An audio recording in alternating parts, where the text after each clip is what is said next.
The sterile hum of fluorescent lights filled the small examination room, their pale glow bouncing off the white walls and polished metal trays. Mark Danner sat hunched on the edge of the hospital bed, a nervous giant of a man in grease-stained jeans and calloused hands that had spent years fixing engines. His left hand kept brushing the raised lump on his right shoulder, a lump he had ignored for nearly 3 years. "It's just fat," he'd told himself over and over.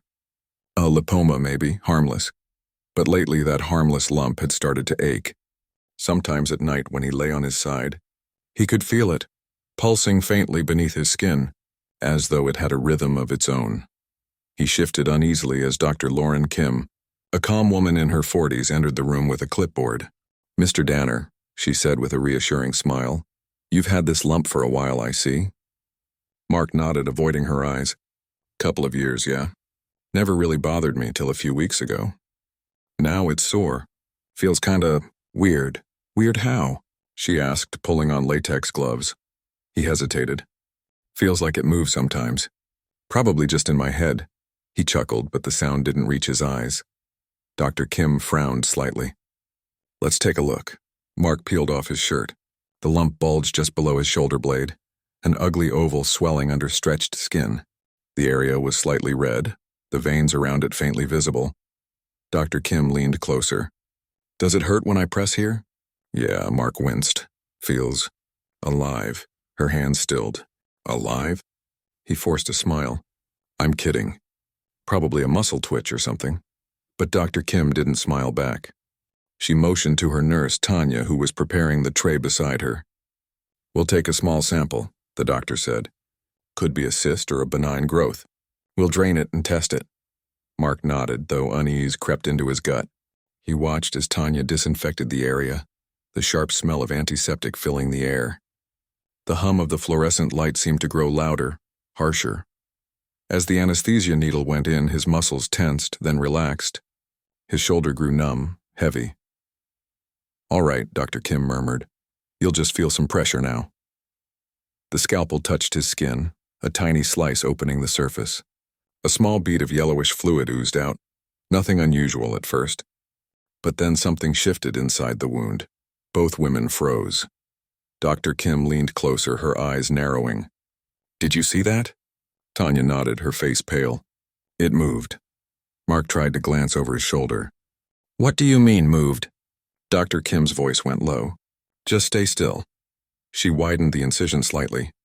The edges of the wound parted, and beneath the layers of tissue something slick and white shimmered, and then twitched. Tanya gasped. Dr. Kim steadied her hand. "This isn't fat." She grabbed a pair of forceps and gently touched the object. It shifted again, coiling slightly as if recoiling from the light. "What the hell?" Mark started, but the doctor's sharp voice cut him off. "Don't move, Mark." Dr. Kim pulled gently with the forceps. The thing resisted, stretching taut under the skin. It was soft, cylindrical, wet. Then with a sudden sickening release, several inches of a pale, writhing worm-like form slid out of his shoulder. It slapped onto the tray with a wet sound. Tanya screamed and stumbled backward, knocking over the instrument stand. Metal tools clattered across the tile floor. "What is that?" Mark shouted, his voice shaking. "What did you just pull out of me?" Dr. Kim's face had gone white.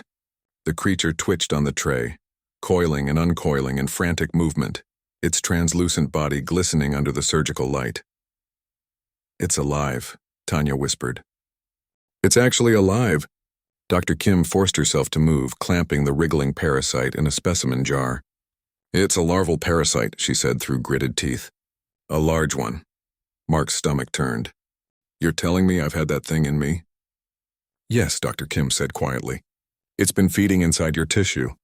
Probably entered through a small wound. Maybe an insect bite you didn't notice." Mark's breathing grew shallow. "How long?" Dr. Kim met his eyes. "Judging by its size, years." A tremor ran through his body. "Oh, God." But then Tanya gasped again. "Dr. Kim, look." The wound was moving again.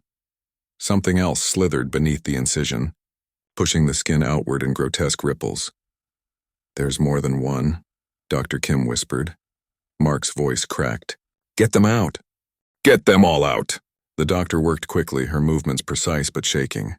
She widened the incision and a second creature emerged, smaller but more frantic, writhing violently as it broke through the tissue.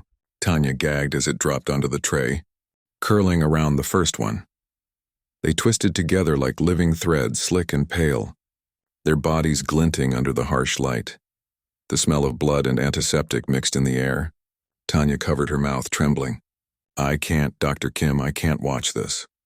"Stay with me," the doctor said sharply. "Suction."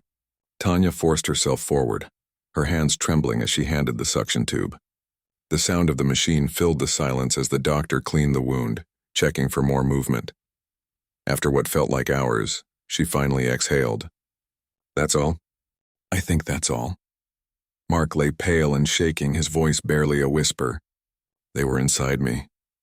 Dr. Kim sealed the jar, the worm still writhing faintly inside. "Yes," she said quietly. "You're very lucky we found them now. If they had migrated toward your bloodstream or brain..." She trailed off. Mark didn't want to know the rest. He stared at the jar as she held it up. The creatures coiled around each other, pressing weakly against the glass, their segmented bodies pulsing with faint life. Even after Dr. Kim set it down, he couldn't take his eyes off it. His stomach churned. "What kind of parasite was it?" "I won't know until pathology runs tests," she said. "But it's unlike anything I've seen in this country." Tanya swallowed hard. "It's like something out of a nightmare." Mark tried to speak, but his throat was dry. "I just thought it was fat." Dr. Kim gave a small nod. "Most people do." The silence stretched. Outside the closed door, the normal rhythm of hospital life continued. Muffled voices, phones ringing, carts rolling. Inside this room, time stood still. When Dr. Kim finally finished bandaging his shoulder, Mark sat up slowly, still dazed. "You'll send that to the lab?" he asked. "Yes, we'll find out where it came from." He managed a weak laugh. "If it came from hell, don't bother sending it back." That earned a small smile from Tanya, though her eyes were still wide. As Mark stood to leave, he glanced once more at the sealed jar on the counter. The worms had stopped thrashing now, their bodies curling loosely together like pale ribbons. But in the reflection of the glass, he thought he saw one twitch. Just slightly. He turned away quickly, gripping his shirt in his trembling hands.